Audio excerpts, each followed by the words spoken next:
c'est l'un des mythes vivants les plus importants de l'histoire ufologique du Chili, mais la vérité est qu'il captive l'imagination de tous à travers le monde. Des chercheurs du monde entier sont arrivés en Amérique latine pour tenter de découvrir la vérité derrière des témoignages et des preuves qui ne cessent d'étonner. Il s'agit d'un lieu supposé où réside une congrégation qui expérimente avec des technologies avancées, guérissant même des maladies que notre science considère comme incurables. Il s'agit d'une île régie par des lois différentes de celles que nous connaissons, où le code génétique humain est étudié à des fins qui ne sont pas encore tout à fait claires. Selon les experts, cette île mystérieuse se trouverait dans la région d'Aysén, entre l'archipel des Chonos et celui des Waiteka. Il est même possible de trouver ses coordonnées si l'on a suffisamment de patience. Lors du phénomène de 2012, plusieurs adeptes du Nouvel Âge ont tenté d'organiser des expéditions dans la région, toutes sans succès. Beaucoup ont même eu de graves accidents en se lançant dans cette traversée. L'impact médiatique de l'affaire a motivé 2 expéditions officielles, l'une avec le soutien et le personnel de la marine chilienne et l'autre privée.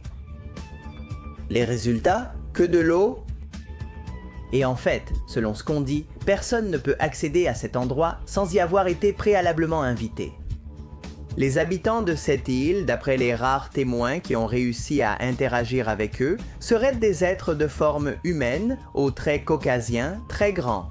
Ils parlent un castillan très lent et étrange, et ils se font appeler comme des archanges célèbres. Des bases extraterrestres sur Terre? Une sorte de secte religieuse avec certains pouvoirs. Peut-être une expérience de contrôle mental, ou, comme l'affirment certains, une société secrète liée au nazisme. Quand a eu lieu le premier contact avec cette île? Qu'est-il arrivé aux principaux témoins?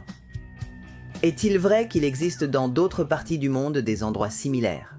Aujourd'hui, nous allons plonger dans le mystérieux et intrigant cas de l'île Friendship.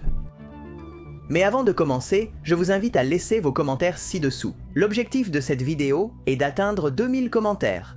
Que vous connaissiez l'affaire ou non, n'hésitez pas à commenter. Des suggestions pour de futures vidéos, une phrase, un mot, ce que vous voulez.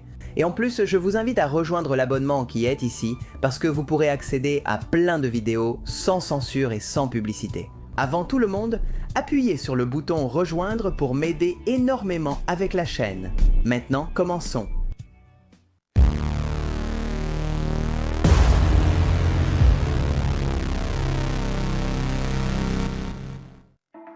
Ernesto de la Fuente Gandarillas est né à Santiago du Chili le 17 décembre 1939. Il a étudié le génie civil mécanique à l'université de Concepción entre les années 50 et 60, pas par vocation mais par obligation, en suivant avant tout la volonté de son père.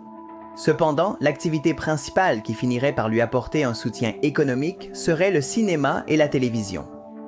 D'abord, il a eu un poste à la chaîne 9 du Chili, puis il s'est rendu aux États-Unis, où il a réalisé des documentaires.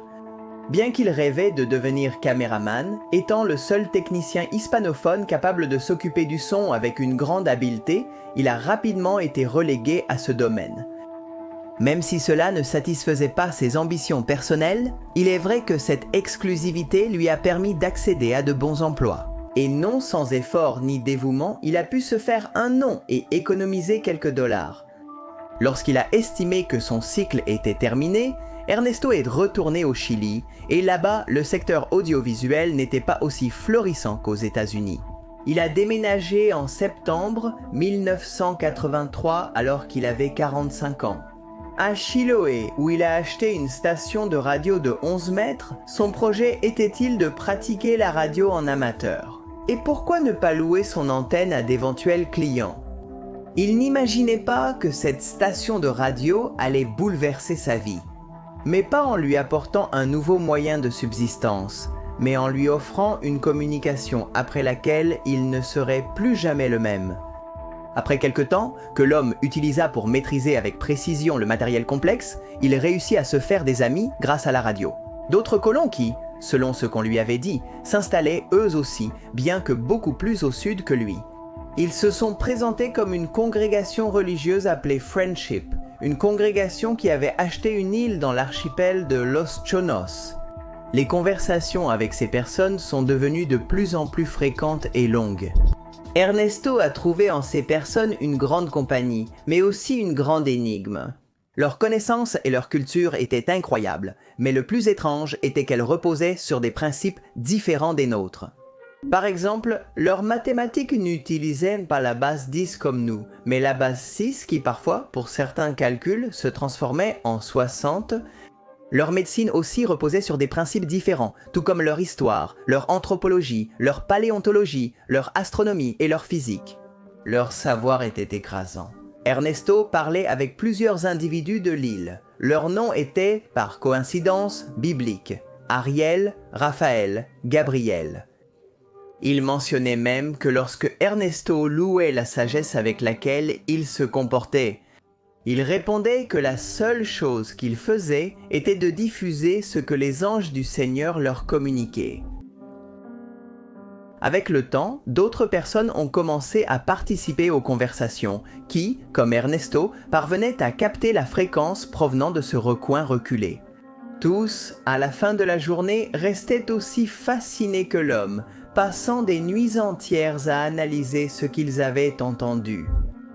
Ernesto apprit quelques mois plus tard, lorsque la relation devint un peu plus intime, que les Friendship possédaient un yacht, le Mytilus II, avec lequel ils approvisionnaient les besoins de leur congrégation.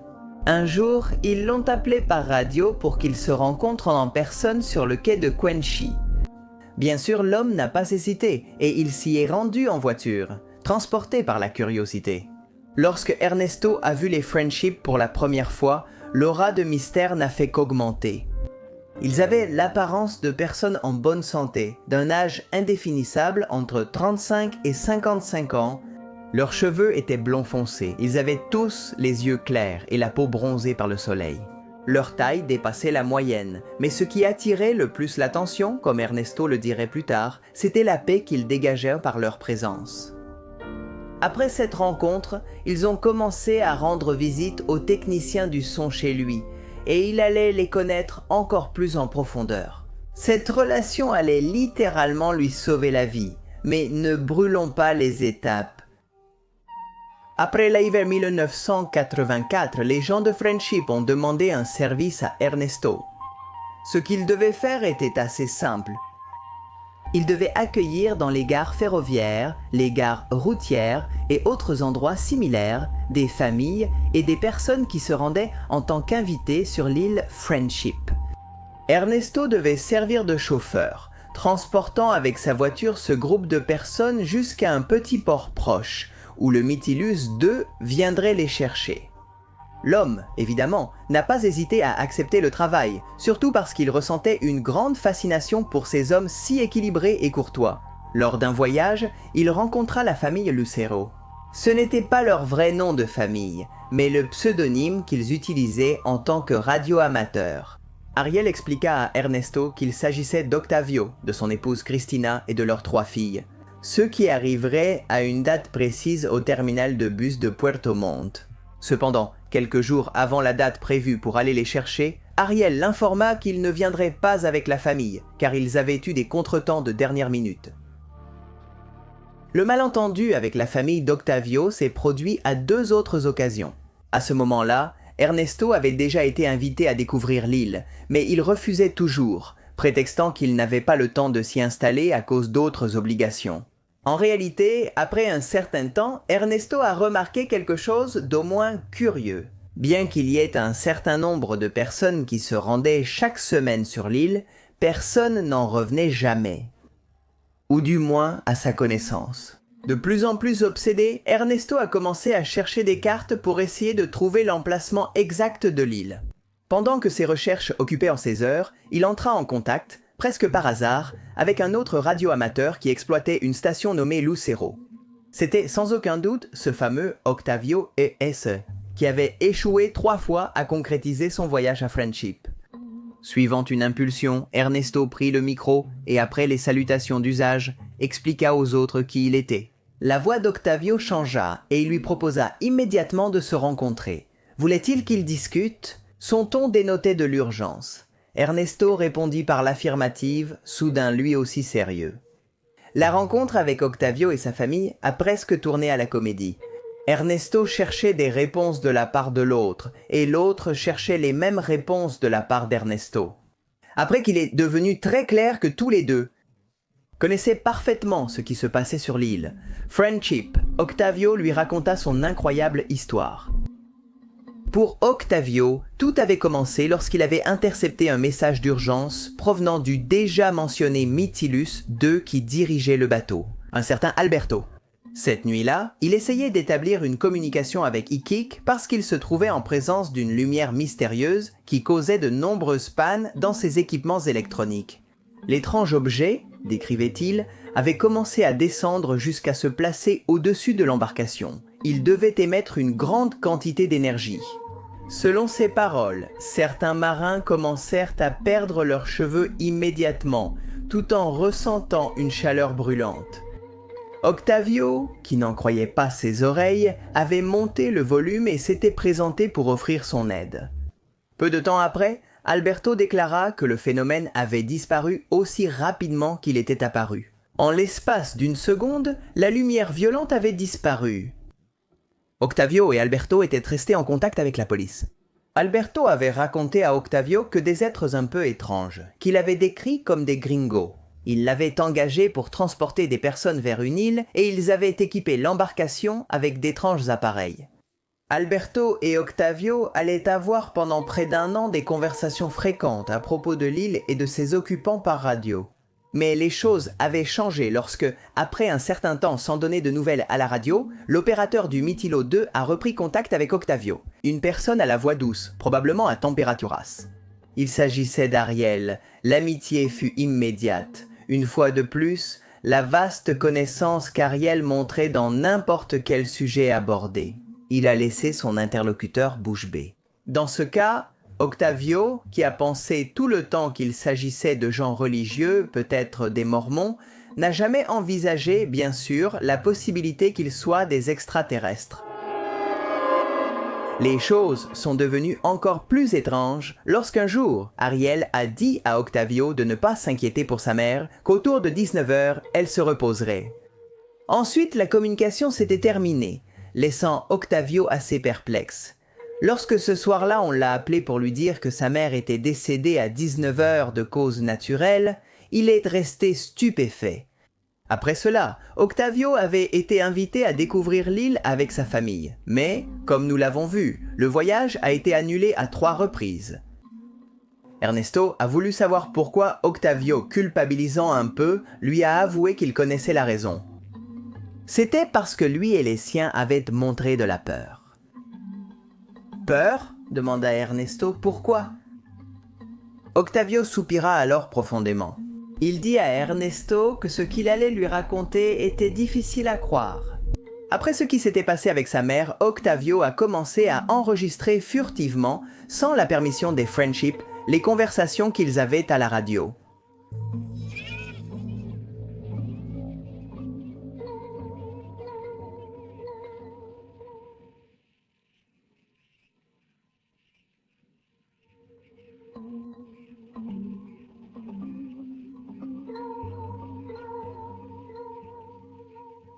Une fois, Ariel s'est interrompu et, sans exaspération ni reproche, lui a dit « Arrête-toi un instant et regarde le magnétophone parce que la bande s'est emmêlée. » Là, l'homme constata alors, étourdi par la surprise, que la bande s'était effectivement emmêlée. Comment était-ce possible? Mais ce n'était rien. Comparé à d'autres prédictions, les Friendship ont correctement prédit un tremblement de terre.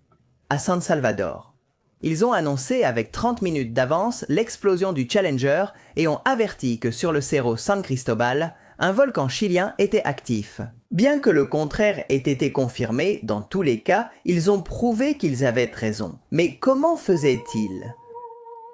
Comme toujours, Ariel lui avait répondu « Nous ne sommes pas de cette planète, mais nous appartenons à l'humanité. » La curiosité de savoir qui se cachait sous le nom des anges du Seigneur a bouleversé la vie de la famille. La radio, toujours allumée, commença à irriter les nerfs de Christina, la femme d'Octavio. Ariel et les siens lui donnaient une mauvaise impression. Octavio raconte tout à Ernesto, puis lui révèle qu'Ariel lui avait confié qu'ils allaient bientôt lui envoyer un émissaire. Ce même jour, il avait communiqué avec Ernesto pour la première fois. Est-ce que rien n'était laissé au hasard? Octavio et Ernesto sont rapidement devenus collègues. Ils partageaient des préoccupations et chacun a trouvé en l'autre une personne à qui confier les doutes les plus extravagants sur ce qu'il vivait. Octavio a même présenté à Ernesto un groupe de personnes qui, elles aussi contactées par les Friendships, se réunissaient pour parler de leurs expériences. Ils étaient loin de se douter que tout prendrait une tournure internationale le 17 août 1985 avec un événement extraordinaire. Aux alentours de 14h30 ce jour-là, Christina, qui était collée à la radio avec sa fille Claudia, a entendu un appel des Friendships dans lequel il lui demandait de sortir à l'extérieur. Christina a hésité un instant, mais n'a pu résister à la curiosité. Laissant sa fille en sécurité, elle s'est aventurée dans son jardin vers la propriété de la Florida. Elle ne pouvait pas en croire ses yeux. Un objet brillant était suspendu dans le ciel. Émerveillée, elle est rentrée chez elle et a contacté Ariel. Elle lui a dit que si cet objet était contrôlé par lui, qu'il le prouve. Elle a suggéré certains mouvements qui ont été inévitablement effectués par la boule de lumière. Il ne restait aucun doute, les Friendships étaient ceux qui contrôlaient la soucoupe volante. Mais Claudia n'a pas été la seule à en être témoin. Des milliers de citoyens ont remarqué la présence de l'objet et même la télévision nationale a réussi à le filmer avec de puissants téléobjectifs. En fait, le phénomène a même été observé en Argentine, comme le prouvent certains articles de presse de l'époque. Des responsables de la direction météorologique ont précisé que, de leur point de vue spécialisé, il n'y avait pas d'explication rationnelle à cela. La situation commençait à échapper à tout contrôle, et c'est à ce moment-là que la NASA entre en scène dans l'histoire. Tous ces événements et l'observation massive du 17 août 1985 ont, comme on pouvait s'y attendre, changé la vie d'Octavio Ortiz, sa famille. Chaque nuit, ils essayaient d'obtenir de nouvelles informations, plus d'indices qui certifieraient l'origine extraterrestre de leurs interlocuteurs. Un jour, par l'intermédiaire d'un ami de la famille, Raimundo Sepulveda, l'agence spatiale américaine, la NASA leur a fait parvenir un livre dans lequel ils devaient noter leur communication. Avec le carnet à couverture rigide et portant le mot « record » imprimé sur la couverture, Sepulveda leur remit une boîte de stylos sur lesquels était sérigraphié « US Government » sur le côté. Les contacts seraient interrompus à ce moment-là, du moins, les contacts radio devaient passer à d'autres méthodes pour continuer à communiquer. Mais qui étaient réellement les Friendships? Ernesto de la Fuente poursuivait également cette question. C'est pourquoi il est retourné à Santiago et a confié ses expériences à Hugo Pacheco, administrateur public, ingénieur et pilote, considéré en plus comme le doyen des ufologues. Hugo, à son tour, conscient de l'importance des informations, a cherché conseil et diffusion auprès de Rodrigo Fuenzalida, président de l'Institut d'ontologie noétique, groupe de recherche ovniologique du Chili et l'un des ufologues les plus populaires du pays. Avec le temps, Hugo est non seulement devenu un expert des Friendships, mais il a aussi commencé à prêcher ce qu'il faisait. Selon ce qu'il a commencé à dire, les Friendships choisissaient soigneusement leurs contacts et, après une période d'épreuve, ils les invitaient à visiter l'île. L'île, selon Pacheco, était un camp d'entraînement destiné à préparer les hommes et les femmes de cette planète aux conditions de l'espace extérieur. À un certain moment, Pacheco a commencé à coordonner un groupe qui se réunissait tous les samedis pour parler du sujet. Des dirigeants du mouvement nazi au Chili assistaient également aux réunions. Ils soutenaient que ce que les autres prenaient pour des extraterrestres n'était rien d'autre qu'une communauté allemande cachée dans le Pacifique, même si Hugo Pacheco n'a jamais été invité sur l'île. Il affirmait avoir poursuivi à bord d'une vedette de la marine l'une des 8 embarcations qui accostaient à Puerto Montt et qui approvisionnaient prétendument l'île. Cependant, cela avait été en vain. Le risque de s'échouer sur les récifs ou de heurter les rochers l'avait mis hors course. En même temps, Ernesto continuait à communiquer avec les Friendship qui lui rendaient visite chez lui, toujours sans prévenir. À cette période, ils ont commencé à insister pour qu'il vienne avec eux. C'est alors qu'Ernesto a découvert que son addiction au tabac lui avait provoqué un terrible cancer. Après qu'on lui ait retiré un poumon, Ariel a exigé à Ernesto d'arrêter tous les traitements. C'était le moment pour lui de rencontrer les Friendship en personne. Ernesto s'est rendu à Kemchi, où il serait pris en charge par Alberto et conduit sur l'île à bord du Mytilus II. Selon Ernesto de la Fuente, il existe un point après avoir traversé le canal de Moraleda, où les embarcations utilisées par les Friendship sont guidées par un système magnétique jusqu'à l'île. Là-bas, une porte entre les rochers donne accès au souterrain, équipé de nombreuses avancées et de toutes sortes d'éléments électroniques. Sur l'île, Ernesto a été soumis à ce qu'il décrit comme un traitement par des systèmes de mouvement ondulatoire et de magnétothérapie ainsi qu'à une régénération des tissus. Il semble que la technologie sophistiquée de Friendship soit capable d'éradiquer toutes les maladies et d'interrompre le processus de vieillissement. Après avoir été guéri, Ernesto est devenu le premier humain à être renvoyé chez lui. Dès lors, Ernesto a accordé de rares interviews où il a relaté son expérience avec force détail. Revivons les aspects fondamentaux de cette expérience. À leur arrivée dans la baie, expliqua Ernesto, les humains étaient dépouillés de leurs bijoux et de leurs montres. On leur remettait alors un étrange bracelet, à travers lequel ils pouvaient communiquer et recevoir des informations. On leur fournissait également des vêtements blancs très moulants, semblables à des combinaisons de plongée, mais faits de fibres plastifiées. Il y avait, selon son récit, des piscines chauffées, 3 grandes serres et des salons avec télévision par satellite. Tout était opéré de manière numérique. Les Friendship faisaient un étalage d'une technologie qui, à l'époque, était considérée comme futuriste pour notre civilisation. Cependant, le plus frappant était un réseau de tunnels qui menait à plusieurs temples, sur les murs desquels étaient gravés en bas-relief certains symboles que l'homme n'a pas réussi à reconnaître. Il s'agissait d'une micro-société qui fonctionnait parfaitement, en harmonie avec la santé et sans trouble. Ernesto a vu que de nombreuses personnes d'apparence sud-américaine travaillaient à extraire des métaux. Ces personnes portaient une sorte de trident sur leurs vêtements, un symbole qu'Ernesto a également remarqué dans d'autres parties de cet endroit fantastique. Pendant son séjour sur l'île, Ernesto a réussi à voir les chambres d'Ariel et de ses coreligionnaires. Mais il a également appris l'existence d'autres chambres, avec une atmosphère et une pression différentes qui ont été créées, selon ce qu'on lui a dit, pour les anges du Seigneur. Des anges, des extraterrestres nazis. On a beaucoup écrit sur les vastes chroniques d'Ernesto. Ils sont nombreux, cependant, à croire, malgré le fait que sa tumeur ait été guérie de façon avérée, qu'Ernesto n'est qu'un simple imposteur. Les plus sceptiques disent que ce que les croyants appellent l'île Friendship n'est rien d'autre que l'île Kent, à Aysén. Qu'est-ce qui reste visible lorsque la marée descend? L'association sceptique du Chili nie catégoriquement l'existence de l'île, la qualifiant de mensonge sans scrupule. Mais alors que pour beaucoup commençait une croisade pour discréditer Ernesto, des hypothèses de toutes sortes ont commencé à pleuvoir depuis d'autres parties du monde.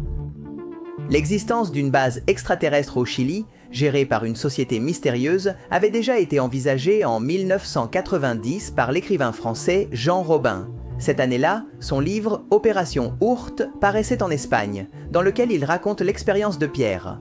Cet homme raconte qu'après quelques contacts de préliminaires, il a rencontré le 3 septembre 1987 les responsables d'une mystérieuse organisation qui se faisait appeler la Société de celui qui est. La rencontre aurait eu lieu au Pic Nora, dans les Pyrénées, d'où il aurait été embarqué à bord d'une soucoupe volante à destination de Valparaíso, ou, pour être plus exact, vers des souterrains inviolables situés à environ 5 km des plages de cette ville chilienne. On suppose que là, Pierre se serait retrouvé à l'intérieur d'un réseau de tunnels, dont l'équipement évoquait un film de science-fiction. Mais pourquoi cet homme serait-il arrivé dans ces installations? Selon ce que l'on croyait, c'était parce qu'il cherchait à créer un champ psychique capable d'accueillir un mystérieux être venu de l'espace. Dans ce cas, la présence d'anges a également été fortement évoquée. Ces figures bibliques que nous prenons pour des envoyés du Seigneur seraient-elles en réalité des extraterrestres? Ou bien est-ce l'inverse? Nous appelons extraterrestres des êtres qui appartiennent à des sphères spirituelles supposément plus élevées. D'une manière ou d'une autre, les Friendship ne sont pas les seuls à avoir caché leur personnalité sous l'apparence d'anges.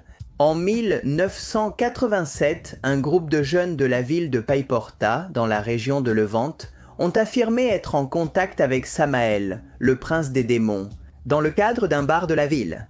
Le prétendu ange paraissait avoir une trentaine d'années et portait une chemise et un jean.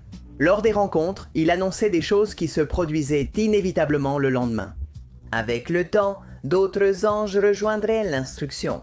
Anaël et Oumiel révéleraient avec Samael, le livre des 2000 pages, un texte rempli de prophéties avec les instructions précises pour le salut de l'humanité face à la fin des temps. Ce qui est curieux, c'est que certains membres du groupe sont arrivés à Paiporta après un périple occulte ufologique commencé des années plus tôt, en 1983 à Ubeda. Pour certains, la clé réside dans la description qu'Ernesto a faite de l'architecture des temples. Et en effet, sa description, curieusement, coïncide avec celle d'une étrange société éradiquée en Italie. Et ce serait l'un des nombreux endroits utilisés par les Friendship pour recruter de nouveaux membres. Entre 1956 et 1978, un processus extraordinaire de contact massif s'est produit en Italie, au cours duquel environ 150 personnes ont été en contact avec une cinquantaine d'individus qui affirmaient être des extraterrestres. Ceci est connu sous le nom de cas Amicitia ou Friendship d'Italie. L'un de ces contactés était le scientifique Stefano Breccia, qui a publié en 2007 le livre Contact de masse, où il raconte tout ce qui s'est passé à cette époque. Il y expose également des photographies de vaisseaux et d'êtres, ainsi que d'autres indices pour étayer l'affaire. Dans son livre, Stefano révèle diverses informations. Les amis d'Amicitia seraient des extraterrestres qui considèrent la Terre comme l'une des 50 planètes mères où la vie intelligente est née et s'est développée dans ce secteur galactique. Leur mission était de former des colonies dans des endroits comme l'amas d'étoiles des Aspléiades, d'où viendrait la majorité des membres du projet Friendship. Ces êtres seraient venus sur Terre il y a quelques décennies, au nombre de 600, puis se seraient répartis en 12 groupes de 50 dans des pays tels que la Russie, l'Allemagne, l'Autriche, la France, l'Italie, l'Argentine et le Chili. Le groupe Amicitia, qui s'est installé en Italie, avait des bases secrètes près de la ville de Pescara, où ils en sont venus à cohabiter avec les habitants. Beaucoup d'entre eux se sont mariés avec des femmes terrestres et ont fondé des familles avec elles. Le livre évoque également la possibilité qu'Albert Einstein lui-même ait été en contact avec les Friendship. Mais quelle est la vérité derrière cette affaire? Ernesto, bien que guéri, a continué à voir Hugo de plus en plus fréquemment. La rumeur populaire qui a commencé à circuler est que l'homme a commencé à préparer les gens pour d'éventuels voyages sur l'île. Voyant que les communications radio n'étaient plus sûres, les Friendship auraient commencé à rendre visite au groupe de Hugo avec une certaine régularité. Les plus préparés étaient sélectionnés et ne revenaient plus la semaine suivante. On suppose en outre que les Friendship supervisaient ces réunions en utilisant des technologies qui effaçaient la mémoire de ceux qui ne réussissaient pas les tests. Ernesto et Hugo trompaient-ils des personnes crédules ou les préparaient-ils réellement à une expérience sur une autre planète? Aujourd'hui, tous deux sont morts et ont emporté avec eux toutes les réponses. Octavio Ortiz, de son côté, affirme avec véhémence que les Friendship recherchent des humains avec un certain code génétique. Le but est d'obtenir l'hybride parfait entre les races, afin d'assurer la survie dans un monde que nous détruisons peu à peu. Ernesto a bien précisé que même si les Friendship pouvaient voir ce qui allait arriver, ils disposent d'outils pour inverser ce que nous considérons comme inévitable. Les Friendship cherchent-ils à nous sauver de notre extinction imminente? Le mystère reste un sujet de débat. Et à ce jour, il y a encore des radioamateurs qui, pleins d'espoir, tournent leurs antennes en espérant tomber soudainement sur la voix profonde et amicale du désormais mythique Ariel. Et vous, que pensez-vous de l'histoire de l'île Friendship? Croyez-vous que tout est vrai ou faux? Peut-être qu'il existe une colonie extraterrestre près du Chili? Peut-être que c'est une colonie d'Allemands? Ou peut-être que ce ne sont que des fantasmes? Laissez-moi un commentaire ci-dessous avec votre opinion sur cette affaire. Je remercie tous les membres du clan Mephisto, car c'est grâce à eux que nous pouvons continuer à produire ce genre de vidéos. Voici quelques recommandations pour poursuivre votre marathon. Je vous dis au revoir. Magnus Mephisto, à la prochaine vidéo. Au revoir.